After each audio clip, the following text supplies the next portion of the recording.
घर में प्रियालाल को विराजमान करो। बहुत सहज कर्म बंधन से मुक्त होने का उपाय है।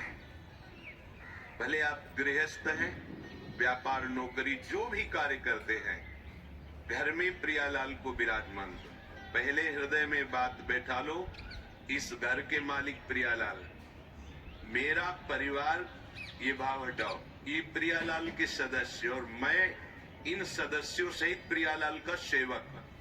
घर में प्रियालाल को विराजमान करने का मतलब है ठाकुर हुए प्रियालाल, स्वामी हुए प्रियालाल, हम सेवक और ये स्वामी के सदस्य। सीधा हमारा स्वामी सेवक का संबंध और परिवार के सदस्य प्रियालाल के जन है। इस भाव से उनकी सेवा के निमित्त से जो भी कर्म किए जा रहे हैं वो तो सेवा है ही, पर घर में भी सेवा पद्धति का विस्तार करें।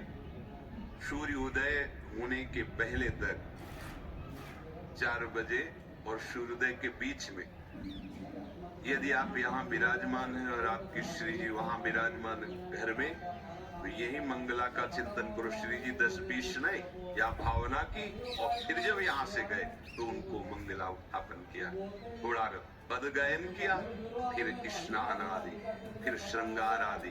कुछ समय बीच का ऐसा अवसर निकालो अपनी श्री जी की सेवा का भी, जो अपने घर में, यहाँ वृंदावन धाम में यहाँ बैठे परम सेवा 8 पैर हो रही, पर जो अपने अपने घरों में विराजमान किए दूर देशों में भी है, उनको यही पद्धति अपनानी है जैसे अपने लोग करते हैं। चलो इतना विशाल न करके, तो सूक्ष्म कुछ मिनट में श्री जी की मंगला कर लिया, 1-2 पद सुना दीजिए। आज अतिराजत दंपति मोर नंद के लाल हरियो मन मोर, आज प्रभात लता मंदिर में आज तो जुवती। ऐसे ये प्रातः कालीन सुरत प्रेम के रस भरे पद है, इनको सुनाए। फिर श्री जी को स्नान कराइए, जिससे नाम सेवा है, स्नान कराइए और सुंदर सुंदर चंदन घर्षण करके श्री जी की पत्रावली कीजिए। श्री जी को भोग पवाइए, श्री जी को तांबूल पवाइए। भोग लगा रहे, थोड़ी देर पंखा लेकर के ऐसे चल रहे, ऐसे दिनचर्या। जब श्री जी को शयन कराए, उनके चरण दाब रहे। अगर 4 फूलों की व्यवस्था हो जाए तो ऐसे फूलों की पंखुड़ियां बिछा दी, नाम को विराजमान कर दिया। कर्म बंधन से मुक्त होने का सहज उपाय, अपने घर में जो ठाकुर विराजमान है उनको मालिक मानिए। अगर आप नौकरी करते हैं तो महीने में जो पेमेंट आती है वो पहले उनके सामने रखिए, ये महीने भर की सेवा का।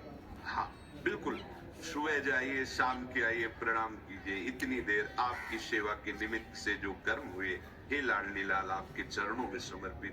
प्रतिपल आप देखना, कोई भी विघ्न ऐसी उपासना करने वालों के यहाँ अपना अधिकार नहीं कर सकता।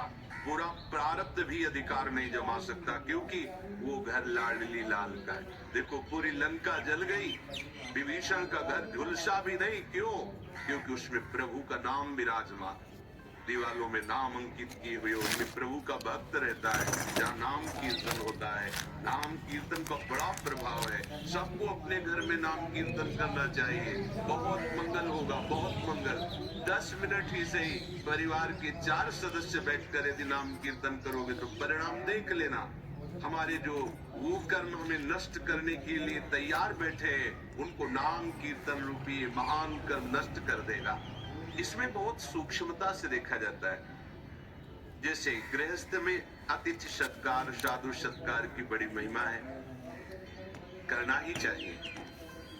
यदि आप गृहस्थ हैं, आपके घर के दरवाजे पर कोई भिक्षुक आता है तो आप उसकी अवहेलना नहीं कर सकते। चल, ऐसा नहीं। अगर ऐसा किया तो उसके जितने दुष्कृत है वो सब वही छूट जाएंगे। शास्त्रीय सिद्धांत है, मृदु वचन बोले, राधे श्याम, कहिए क्या करें। अब वो जो मांग रहा है, अगर आपके पास सामर्थ्य है तो दे दीजिए, नहीं दैन्य होकर उत्तर दीजिए, राधे श्याम हमारी सामर्थ्य नहीं है, आप पधारिए, आगे कहीं मांग लीजिए। ऐसा आप वहां गलत भावना करके ए भिखारी है, चल भाग यहां से, बिल्कुल ऐसा नहीं, बिल्कुल ऐसा नहीं। गृहस्थ धर्म में सबसे बड़ी सावधानी अतिथि सत्कार है।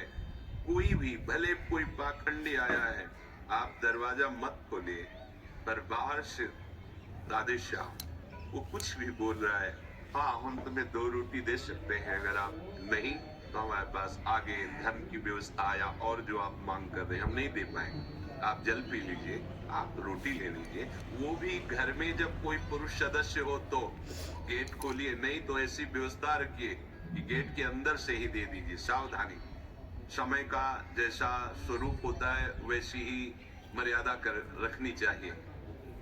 दूसरी बात, जैसे कोई संत आया है, आप जिसका परिचय भी जानते हैं, आप आदर पूर्वक उससे बैठाला, मृदु शब्दों का प्रयोग किया और 4 लोगों को बताते कि हमारे घर में संत आते हैं तो हम ऐसा ऐसा ऐसा करते हैं, उससे आपके अभिमान को सुख मिलता है। अब ये कर्म कल्याणकारक नहीं रहा, ये बंधनकारक बन गया। ध्यान दीजिए, जो हम 4 लोगों से कहकर बड़ाई पाने की इच्छा से अपने कर्मों को प्रकाशित करते हैं तो बड़ा सात्विक कर्म किया हुआ भी वो बंधनकारक बन जाता है और प्रायः अहंकारी पचने नहीं देता। हम वृंदावन में गए थे, इतने का भोग लगाया था, इतना बिहारी जी को भोग लगाया, इतने संतों को पवाया, ऐसा किया वैसा, ये अहंकार का पोषण हो रहा है। अब वही कर्म तुम्हारे बंधन, शुभ बंधन जैसे अशुभ बंधन ऐसे शुभ बंधन कारक बन गया। तो इसमें जो सम्मान की, स्वार्थ की, अहंकार की भावना से कर्म किया जाता है वो यज्ञार्थ कर्म नहीं होता, चाहे जितना बड़ा कर्म हो। आपके पास जो भी सामग्री हुई भगवत प्रदत्त है, भगवान कह रहे यदि तुमने उस सामग्री में हिस्सा नहीं लगाया तो यो भुंगते स्तेन एवशाह, वो चोर है, उसे मैं दंड देता हूं। ये मत समझो कि तुम्हें जो सामग्री मिली केवल आपकी है। जब रसोई में अन्न बनता, 1 रोटी पहले गौग्रास बनती थी, अब कुत्ता ग्रास बनता होगा, गौग्रास तो बनता नहीं। कैसे गौ है नहीं तो ग्रास कहां पाओगे, कहां गौ है। कैसा कलयुग का, जहां गाय मूत्र त्याग करती थी वो तीर्थों के समान पवित्र स्थान हो जाता था। गौ में धर्म वास करता है। पहला ग्रास जो थाली प्रभु को गई, इसके बाद पहली रोटी गौ के लिए निकल, 1 रोटी लेकर के हमने देखा है, छत में जाकर तोड़ करके डाल दिया कौवा चिड़िया आदि के लिए। फिर वो दरवाजे पर निकल कर खड़े हुए, फिर कोई अतिथि, कोई संत महात्मा, ऐसा 1 मिनट इंतजार, प्रत्येक दिन ऐसा करना है। 1 मिनट देखा कोई नहीं, फिर प्रणाम करके उसको प्रसाद को पाया। जो भी तुम्हारे पास संपत्ति है उसमें हिस्सा लगाना पड़ेगा। जो सामग्री को अपनी मांग करके भोगता है और उसे भगवत सेवा, गौ सेवा, अन्य सेवाओं में अर्पित नहीं करता है, वो चोर है और चोर को दंड मिलता है। जब अपने को किसी पे गुस्सा आए तो दया करो, ये आसुरी भाव है। जब इंद्रियों की भोग विलासता बढ़े तो दमन करो और जो तुम्हें प्राप्त हुआ है उसका हिस्सा लगाओ। तभी वो यज्ञ शिष्टा से न हो, जो यज्ञ का बचा हुआ भाग है वो तुम्हें निष्पाप कर देगा और भगवत प्राप्ति के मार्ग में बढ़ाएगा।